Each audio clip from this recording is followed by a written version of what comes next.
काय ओळखलेत का मला? आणि आता हो हो मीच आहे, पण आज काहीतरी भन्नाट करणार आहे. चला सगळी प्रोसेस दाखवते. सकाळच आवरून आले दियाकडे आणि ही आपलं रंगरंगोटीचं सामान घेऊन तयार होतीच. पण म्हटलं ना आज काहीतरी वेगळं. त्याच्यातला कोणता कलर तुला आवडेल का? ह्यातला कोणता कलर मला आवडेल?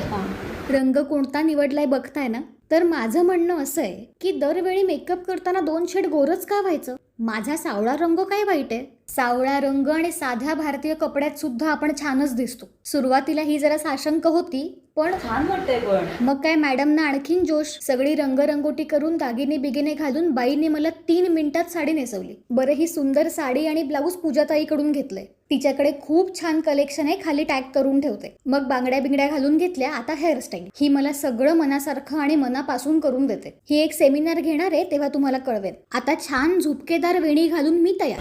हा कॅमेरा पण इतका बायस आहे ना की हा सुद्धा मला गोरं करतो.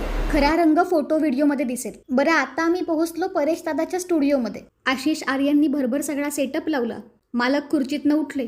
सगळी तयारी झाली आणि कमाल माहोलमध्ये फोटोशूट सुरू झालं.